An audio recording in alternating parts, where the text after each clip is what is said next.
Can everybody see that okay and hear me all right? All right, great. So welcome everybody. Thank you so much for joining us today for 5 Ways Disability and Accessibility Services Supports Faculty and Students.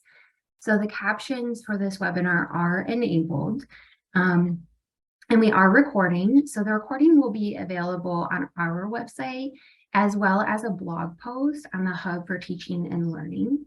And we do include quite a few links on our slides. So when we upload the recording to our website, we'll also upload the slides so that you can access the links in that way. Or you could email us at disabilityservices@umich.edu and we can send the slides directly to you or send you a certain link. So now I'm going to let our DAS team introduce themselves. Hello, welcome everybody. My name is Sarah Bizik. I am a white female with brown hair wearing red lipstick and a green shirt with a tan background on my wall. As mentioned, I am the Director of Disability and Accessibility Services and also of Counseling and Psychological Services. We are glad to have you here. Hi, everyone. My name is Dr. Charlie Starkman. I'm the Assistant Director of DAS as well as at CAPS. My pronouns are he, him, and his. I am wearing glasses. I have a beard, at least right now, a black shirt, and in my background, there is a window with blinds and a black file cabinet with some odds and ends on it. Glad you can all be here.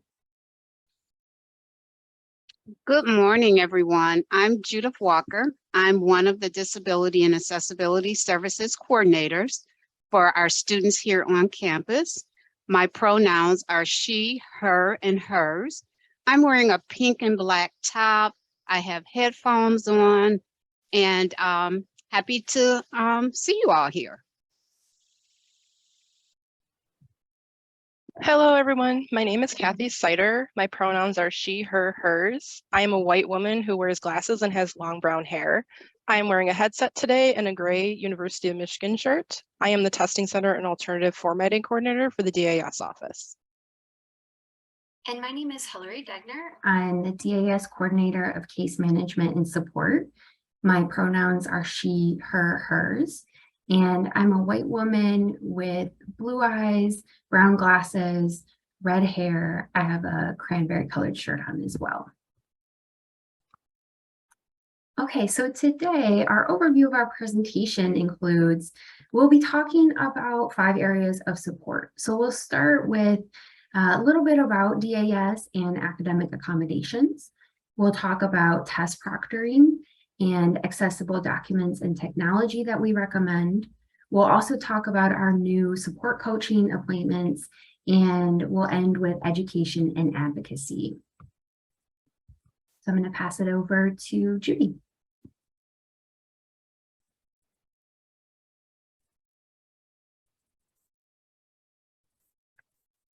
Unmute. Take off of mute. Okay. Good morning again. I'm Judith Walker. Excited to see you all here. As you know, under the Americans with Disabilities Act, all universities are required to provide reasonable academic accommodations to students here on campus that have disabilities. So our vision in the Disability and Accessibility Services Office is actually to have a university campus community where all individuals, not one, not two, but all individuals are considered contributing leaders of society. We are actually striving to be a model program for students in higher education that have disabilities. Next slide. So now that we've gone through that, let's talk about what universities are actually required to do. We are required to protect a student's rights and their privacy and confidentiality. This actually includes conversations with parents. So if parents have not, and the parent and the student haven't gotten together and signed the FERPA form, we're not allowed to talk about student situations with a parent. We're required to provide equal access to programs and services that are offered to students with disabilities. We are also required to make information available to students that have disabilities about our office procedures, our practices, and how they would reach out to us to receive academic accommodations. Next slide. We're also required and charged to evaluate the documentation. So every student that reaches out to disability services, every student that's registered with disability and accessibility services is required to have documentation of their disability. So when a student meets with us, we're going to review that documentation. Some of the key issues that we are looking for is if the documentation and the disability substantially limits one or more major life activities. This would then qualify the students to receive academic accommodations. We are also charged with providing, of course, reasonable academic accommodations. So what this means is the key word here is reasonable. We are required to provide accommodations that are going to actually make the playing field level. The accommodations that we provide students are not meant to give the student an unfair advantage. Next slide, please. So once again, providing accommodations.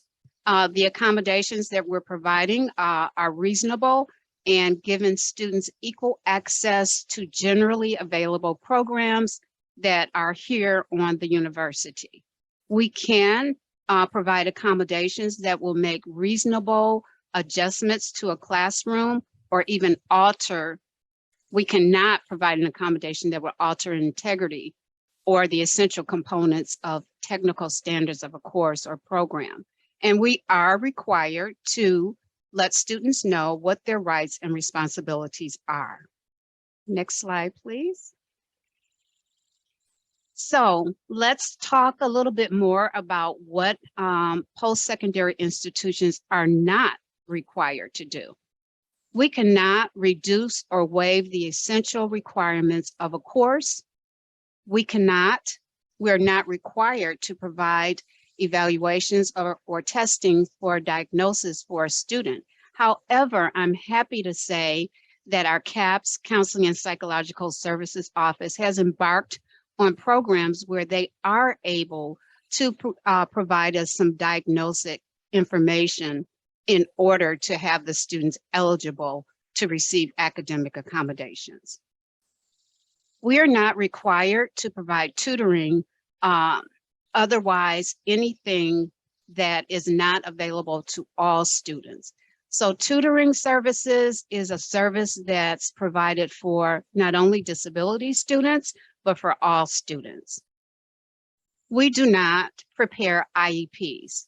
IEP is individual evaluation plans that are typically done in high school.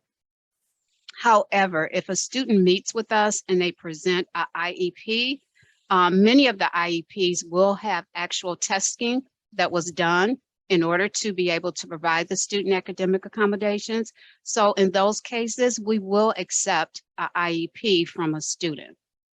Once again, we cannot assure that a student will be successful, but we do everything that we can to help a student along that way by providing the appropriate academic accommodations.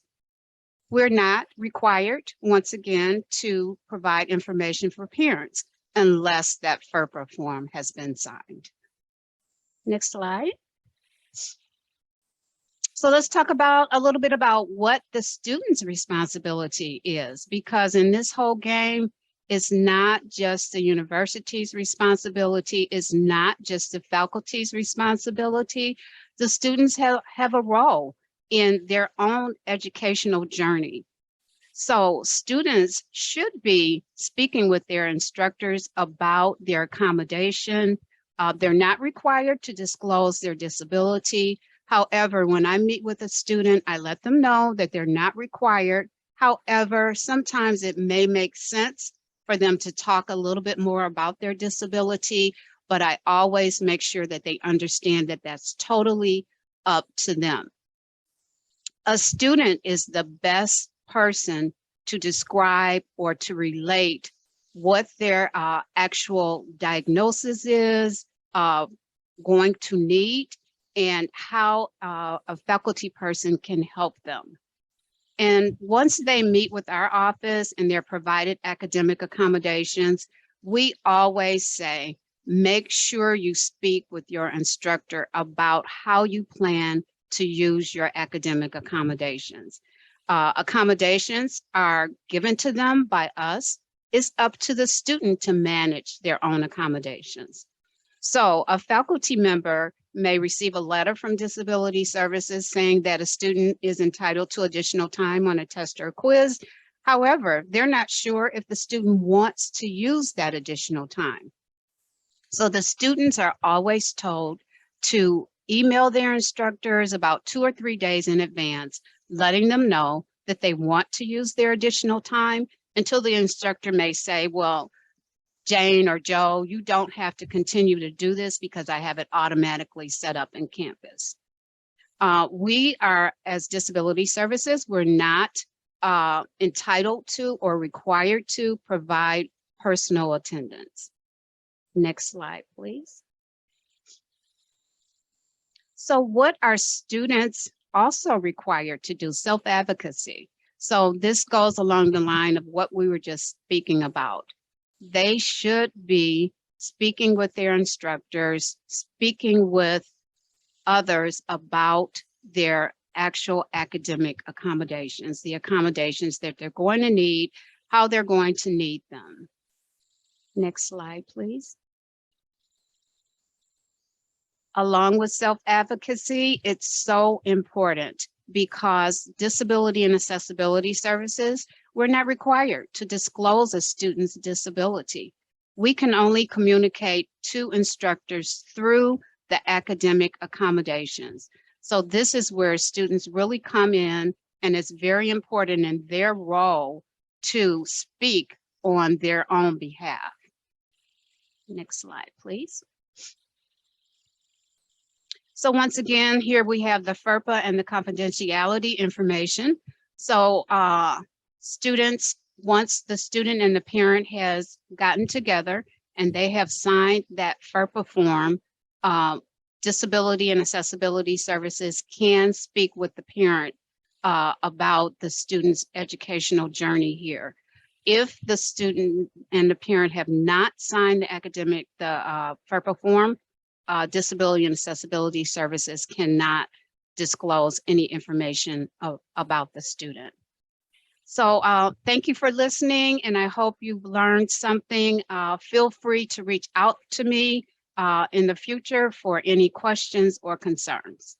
Thank you. Hi, this is Kathy speaking. I wanted to share some information about test proctoring at the DAS office. Faculty may receive an accommodation letters for students that include proctoring accommodations. Once a student, it is always the student's responsibility to initiate if they wish to use their testing accommodations, as Judy had mentioned earlier. They may not always use them for every class, and they may not use them for every exam within a class. As a faculty member, if you can provide those accommodations for your students, you do not need to involve our office. However, if needed, we can provide a space for registered students to take exams at our office. Next slide. Testing hours are 8:30 to 4:30 p.m. Monday through Friday, excluding holidays and university recognized study days. We are located in the Fairlane Center North building off of Hubbard Drive in room 224 on the second floor. We request for at least 1 week, 7 days advance notice for all test requests for in-person exams, so your syllabi that you provide your students are key. Starting this past fall, 2022, students will now submit their test proctoring request using an online DAS test proctoring request form that is located on our website and in the guides we share with our students. Students should be talking with you as the faculty member before they submit the request to our office, so there are no surprises when we release it to you. Again, it is the student's responsibility to fill out the online form on time. The form actually will not allow students to submit the request if they are not at least 7 days out. It's following our policy. So again, reminding your students to send the request in is really helpful. Once we receive a student's request to our office, we review it just to make sure it would fall within our parameters of our testing hours. You will receive an action required review test proctoring request for case number email. I know it's a lot. The case number is just for the system itself, nothing to worry about. We're asking you to open that action required email, and within it, there is a unique link that we want you to click that will take you to a faculty test proctoring verification form for you to fill out. And that's what we're going to go through in the next several slides. So the first part of this form, when you click any of the unique links, you will get your student's information that includes their ID number, their unique name, and the student name, followed by exactly the student's request information that they sent our office using the DAS test proctoring online form. So the first part of that is it's going to display your name as the instructor, your UMISH email, the course they're taking with you, a test description the student has given for that exam, the date they would like to take the exam at our office, the student's requested start time to start at our office, how long the student thinks the class receives for this exam, if the exam is online or not, and then any accommodations that they are given that they would like to utilize for this particular assessment, as well as any comments that they send to our office that we also release to you or for you can be in this field. Next. The next part of the form will be, you have 3 options. You can approve the student's request, meaning that the date that they chose to take it with our office, the start time they chose to take it with our office, and the amount of time the class gets is accurate.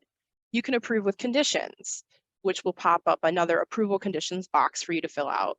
So these are conditions that need to be met for approval in order for the request to be approved for our office. And you can deny the student's request. And if you do deny the request, we appreciate if you give us a reason why you've denied the request that we can relate to the student and have them talk to you. Sometimes you might deny the request because you can actually provide the student's accommodations for them, or the test has been postponed or canceled. You have an opportunity right here also to have internal comments that come just to the DAS staff and comments that we will release to the student through the form. Next is where you fill out. You're going to actually fill out this information verbatim, what you're allowing the students to do. So the date of the exam with DAS that you're approving, the start time you're approving them to take the exam with our office, and how long you're giving the class in person to take this exam. Please only give us the amount of time you're actually giving your class. We're going to use this number to calculate your students' extended time with our office. Next, we're just asking for some test proctoring instructions on how to proctor the exam once the student comes to our office on the day they're scheduled. We have a 15-minute grace period where we'll release the test if they're up to 15 minutes late. They do not extend their end time with our office, but you can have the opportunity to let them start a little bit later. If they come extremely late, we are still going to reach out to you to get approved, though, to release the exam that day. Also, if the student is allowed to start earlier or not, you can let us know yes or no, or if they have to start exactly on time. Can we contact you during the student's exam? Is required also, yes or no? And if you say yes, you have an opportunity to give us an email address and or a phone number that we can contact you if the student has questions while they're testing. Is the exam online? You might not think is very important, but it really is. We do proctor in-person online exams. And if you select yes for this option, you will be asked for the location of the online exam. You can put Canvas, Top Hat, wherever it is. And also if the student is allowed to use their personal device or we need to provide them with a university laptop. Next, although not required, please check or give us any information on anything students are allowed to use during the exam at our office, because if you do not provide this information, we will not allow them to use anything but a pencil and the paper at our office. Special instructions box is also available to add any more instructions. And we'd appreciate it if you do let students use notes to give us more information about notes, if it's one-sided 1 page, double-sided 3x5 card, anything like that. Next. The last required part of the faculty test proctoring verification form is how you'd like the exam returned to you. We now have 4 options. The first option is the completed test will be picked up at our office, 224 FCN. The second option is we will complete a test will be scanned and emailed back to you, and the original will be mailed back to your campus address. Please give us your campus email, mailing address or your departmental address to help us get that exam back to your office. And then the third option is the completed test will be scanned and emailed back, and we will shred the original copy, or it's not applicable because all answers are submitted online. There's an opportunity right now and then before you submit this form to upload the test file to our office. Do not worry if you do not have the test ready. You can always submit it to us later at the DAS-test proctoring@umich.edu account or by dropping off a copy at 224 Fairlane Center North. But if you do have it ready, you can do it here. And you just submit the request and we go from there. So that in the nutshell is how our new test proctoring request and approval process is going. And if you have any questions, you can always reach out to us at that DAS-test proctoring@umich.edu email account or by calling our office at 313-593-5310.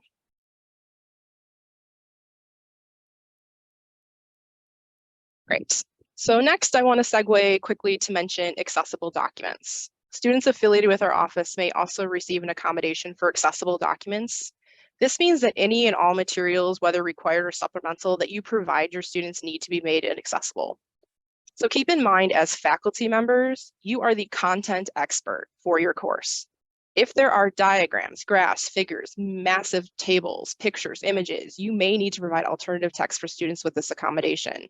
This will be an alternative description for these items and how anything you get, like in PowerPoints are a really big one, files that need this description given to students or any shared course documents. You can check out the University of Michigan's How to Create Accessible Documents page to get started. And to be proactive, we kind of recommend, next slide, that you can run any articles or documents that you provide your class through a free online natural reader program. This will actually show you if there's text associated with the documents you provide your students, as well as if it reads in the proper reading order. For articles, you can also reach out to the Marketing Library and see if they have an accessible version that can be downloaded and are linked to your class. And next, students with this accommodation have the opportunity to purchase, they can purchase the textbook like everyone else has to purchase a copy of the textbook required for your course, and they will submit an alternative book format request form to our office along with that proof of purchase, and we will reach out to the publisher to see if they have an accessible version we can provide them to use during your course. They can also share any accessible documents of their course materials that they find with our office, and we can start helping with that conversion process to get them a text format of the documents for your class. Faculty, again, can visit the University of Michigan's accessibility website for more information on this topic.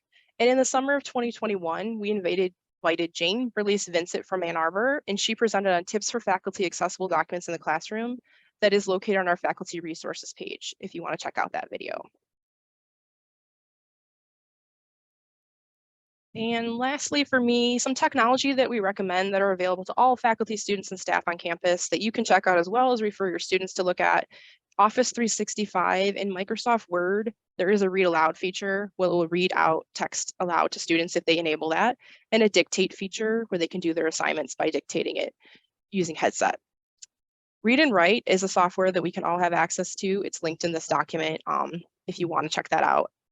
It is a literacy toolkit, and we recommend it because it provides the text-to-speech feature that students can use to have items read aloud to them. The Staff Senate on campus has a really good read and write training video where they invited Jane to present that is also located on their website that you can check out for more information on read and write. And if you do just a quick Google search, you can find that Google Drive and Google Docs has accessibility features built right in. You can do a type with your voice and screen reader support. And we also recommend sometimes to reach out to ITS for more information on these programs and things if you and your students run into accessibility issues. Thank you.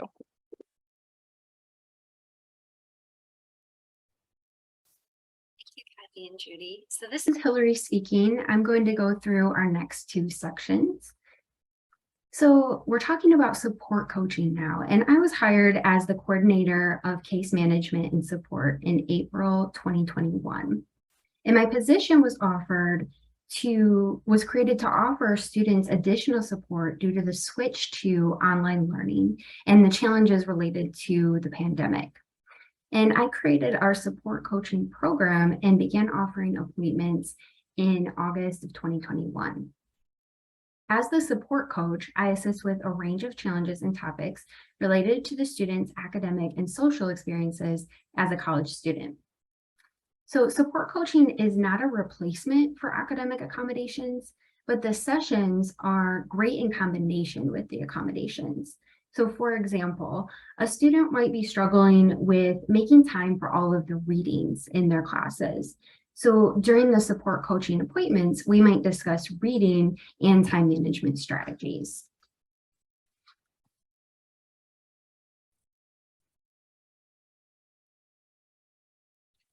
So what are DAS support coaching appointments? They're interactive, collaborative conversations about the student's unique experiences, strengths, challenges, and goals. And each meeting is tailored to what the student needs at that time, and it's individualized to discuss the student's learning style and habits of working. So coaching is a great way for students to build accountability into their schedules.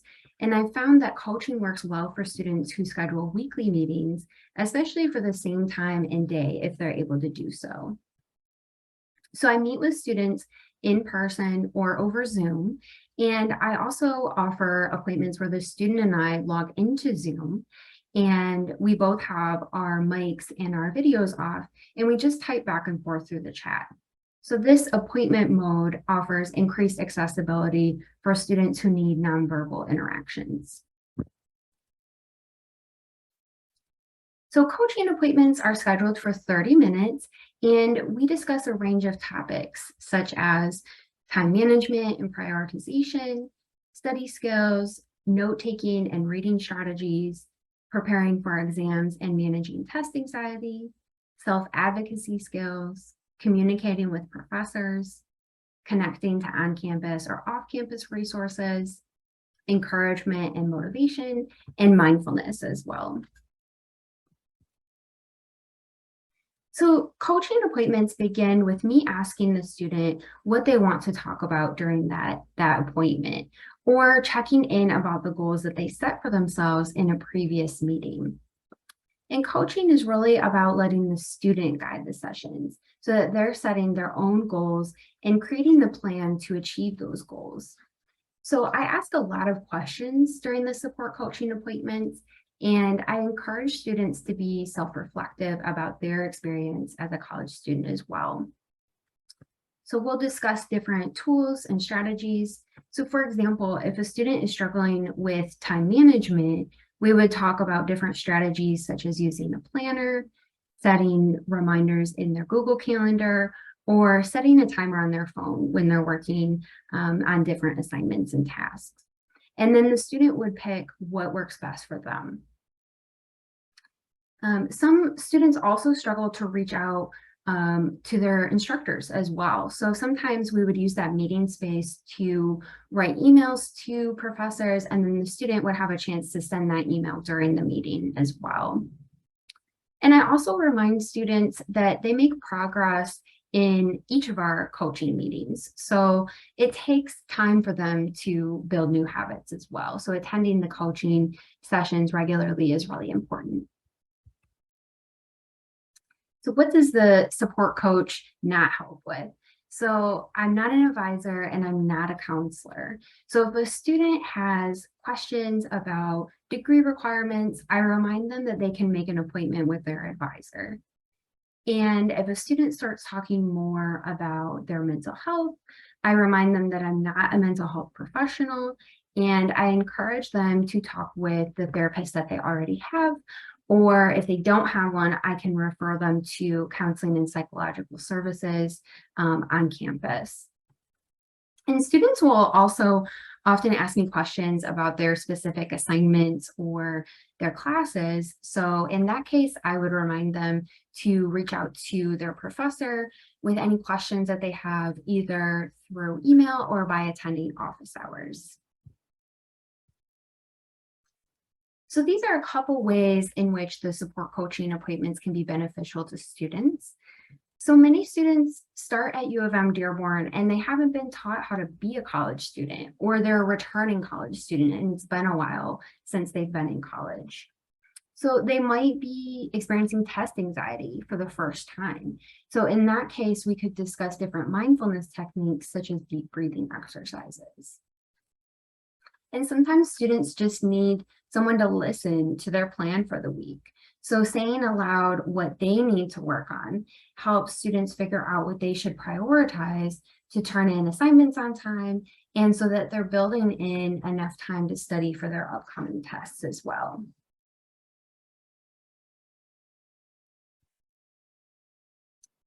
And I encourage professors to refer students to the support coaching appointments with me as well.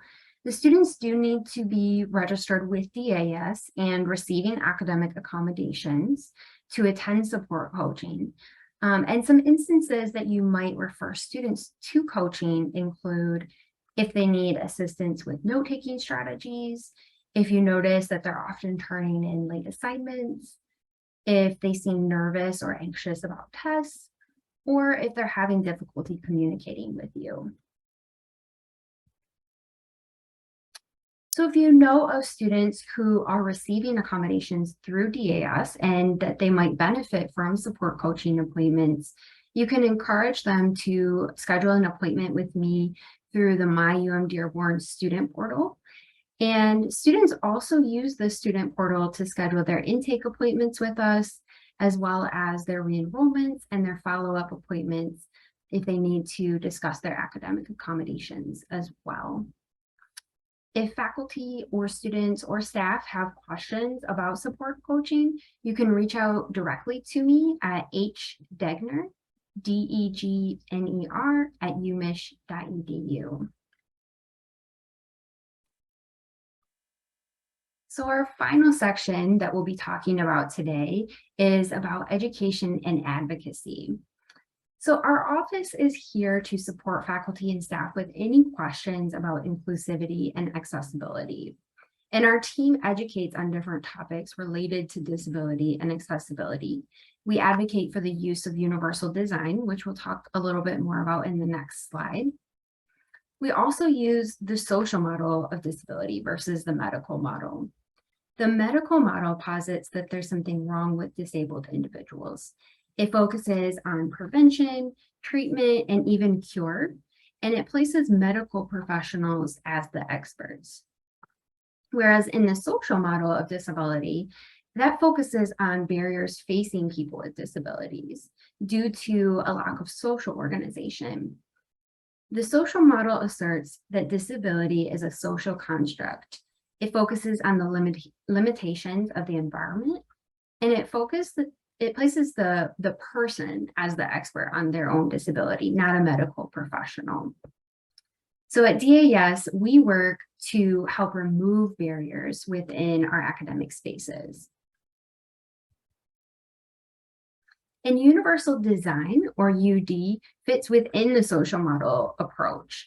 So since this focuses on making environments more accessible for everyone, not just those with disabilities, UD is the design of products and environments to be usable by all people to the greatest extent possible without the need for adaptation or specialized design. And UD really focuses on being proactive in accessibility rather than being reactive to a situation that is inaccessible.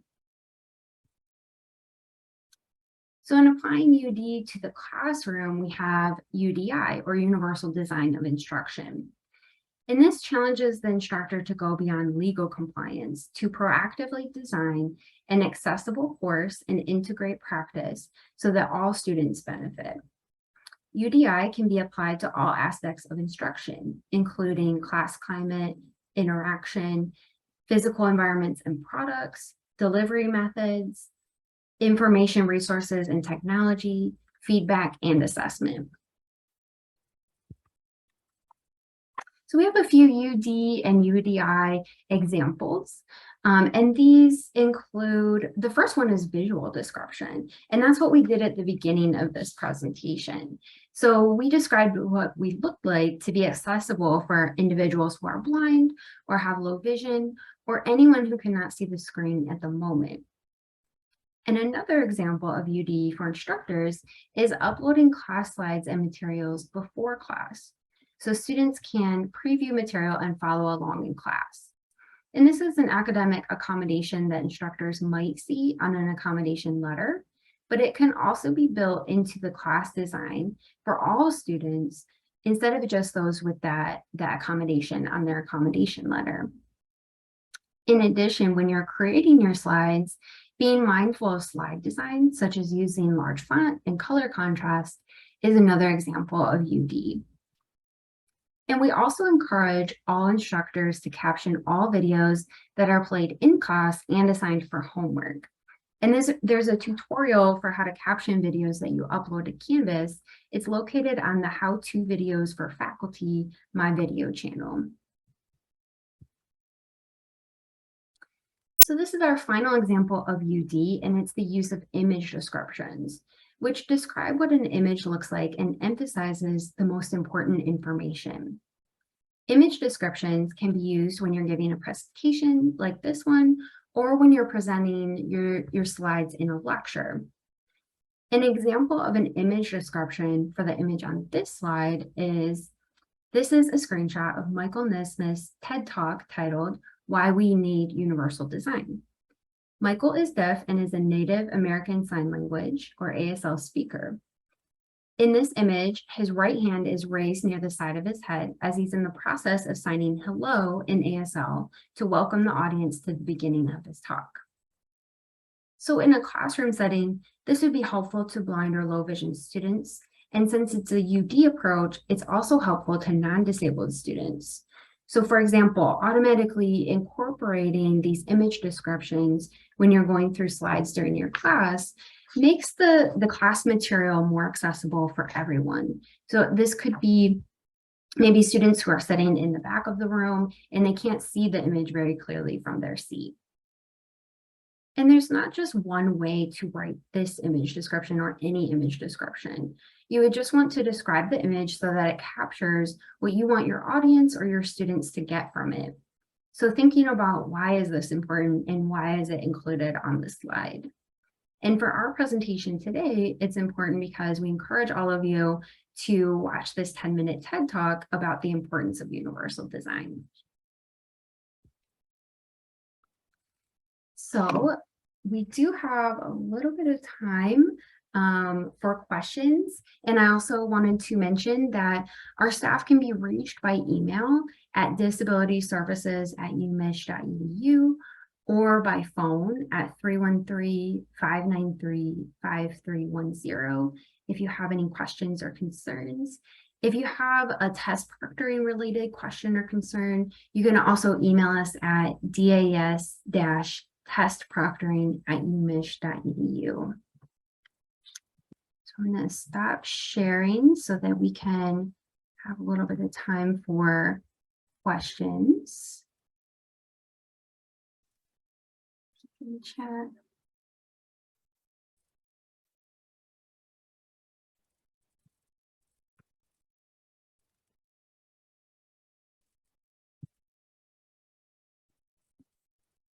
Thank you, Jocelyn.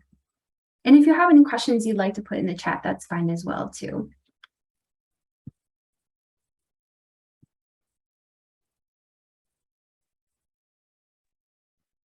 Well, I have a question. Yeah. I don't know if this is the appropriate forum for it. So I've been working with Judith regarding a student that I've got in a geology course who's visually impaired. And a significant portion of this course requires an examination of physical properties of rocks and minerals. And that's a challenge because describing what these things exhibit essentially answers the questions. For instance, the question would be, what is the luster of this mineral? Is it metallic or not? And of course, if you describe it as a metallic luster, then you already answered the question. What is the physical orientation of something called cleavage? How does this mineral break? Is it flat? Well, if it's flat, then it's a certain particular property, but when you describe it as flat, then you've given away the question. So I don't have a lot of experience in addressing this kind of thing. So I'm hoping for some guidance from you. The other issue is we have quite a bit of imagery in our textbook and in our documentation. And a lot of it's in PDF. PDF is kind of a universal exchange medium for us here in NatSci and Canvas. because it doesn't really matter whether they're on a Mac or PC or whatever. PDF is a universal exchange document. And it's easy for me to convert PDFs into, Microsoft Office format and make it compatible with a text-to-speech reader. But again, the challenge is the imagery. There's literally hundreds in our textbook, thousands of images where there is no alt text. So, I mean, how do I address that? Because reconstructing that content, I would have a full-time job just providing alt text to the imagery in this textbook. So I don't know how to address the immediate issue with my student with regards to a practical exam, because I want it to be equivalent to what other people have to do. And then the broader issue, not just for me, but for the whole department that relies upon this type of material, what is it we should be doing? And you'll have to forgive me, I haven't looked at any of the advice yet and the very good links that you got there, which I will, but I'm just wondering here early on before I take a deep dive, what do you suggest I do? Okay, so for the student that is visually impaired in the classroom, I think we've had a conversation where we have got some help for the student. But what I'm hearing your question is, even though we have help for the student, how do you describe? Because that's kind of like giving the answer away to the student. What I would suggest is that we continue to use the student and maybe come up with different ways to describe it. If that actually is not going to work, you can consider doing alternative testing. So many instructors have gone that route when they just find that, it's just no way that they're going to be able to describe this to the student without actually giving the answer away. Then I would say that you would need to do an alternative document for the testing. I want to back that up with what Judy said. Is this exact example, actually, I just recently talked with our legal counsel about, if it's a geology lab and they have to feel the rocks and see the rocks. And that is exactly what they suggested, is that we can't fundamentally alter the course, right? And if describing that ends up being that we're giving the answer, then it is looking into, are there alternative assignments that we can be able to provide that assist? And then also looking at, is this student a geology major? So there's a big component that they're not going to be able to be tested on, and this is their major. If it's not, it's less of a concern, right? Because we can do an alternative assignment for this class. But if they are a geology major, having to have longer conversations of what that might look like as far as those lab portions go. So I just really want to back up what Judy was saying, is that, it does happen that sometimes those descriptions are not able to be given in a way that doesn't just fundamentally alter what you're trying to assess with the student. As far as like the graphs and pictures and such, we always suggest first talking to the publishers. Sometimes publishers will have already, even if they're PDF articles, if they're from textbooks or even from journals, sometimes they already have descriptives that we can be able to access. But if not, it is a difficult situation, because we do need to work with the content expert, since we're not experts in geology either, to really be able to get good descriptions of the pictures that are present as well. And that would be something definitely to be able to work with as soon as a person finds out that they have accommodation, or this accommodation is needed in their course, to reach out to Kathy with the alternative, formatting, to be able to discuss what we can be able to do to assist. Yeah, I appreciate that. And, it's funny, like Norton is not exactly an obscure publisher, but they don't have that. So I'm just trying to, certainly we can handle this one student and we can write alternative versions of things. They're not going to be equivalent, but he's not a geology major. So, we're not particularly concerned. I just want to have a protocol to follow, not just for myself, but my colleagues in the department. I just had a discussion with my department chair before I jumped in here, and I said I would address this with you since all the experts are in the room. And, he just wants to know what we should do as a department. as a standard protocol. So it sounds like you've answered that question, do the best we can, come up with an alternative form when we can't get a direct equivalency, and, you know, adapt imagery is necessary. It's just, it's a big, no one's got that, no one has apportioned that time in their schedule to do that. And me included. And it isn't that we don't want to do it, it's just, you know, it's in the past, and I've been around here for a long time. I was a student before I was, you know, fooled people into hiring me here to teach. And we would hire students to do that kind of work. And I appreciate Judith allowed us to hire a student who's also embedded in this class and is capable of addressing that. But it's just, it sounds like we don't really have that kind of resource, right? We don't really have a mechanism where we can say, hey, we've got this bundle of documents, we need these images annotated. Can we hire a student in the discipline to do that? Absolutely, we could look at that as well. If we go to the publisher and the publisher says we don't have anything, and you have, you know, hundreds of these pages to do, we could actually absolutely look at hiring a student who you feel is a content expert. I would still say for the making sure it's equivalent, it would still require at least the faculty looking over it to make sure that the student is describing it accurately. That can be definitely something we could be able to look into as well.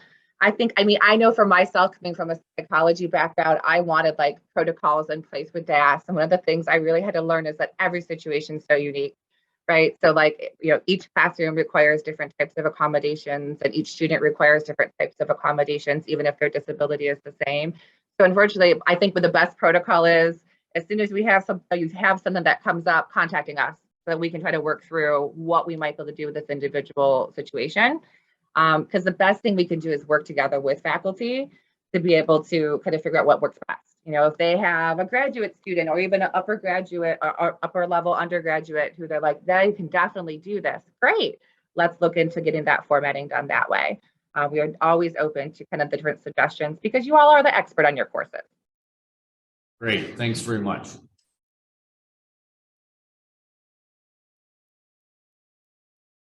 Thank you for those questions. Are there any other questions or comments?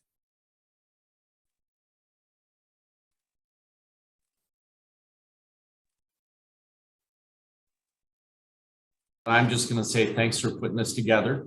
And it was a pleasure meeting you all. And I look forward to working with you down the road. Absolutely. Thank you, you, joining. Professor. Thank you.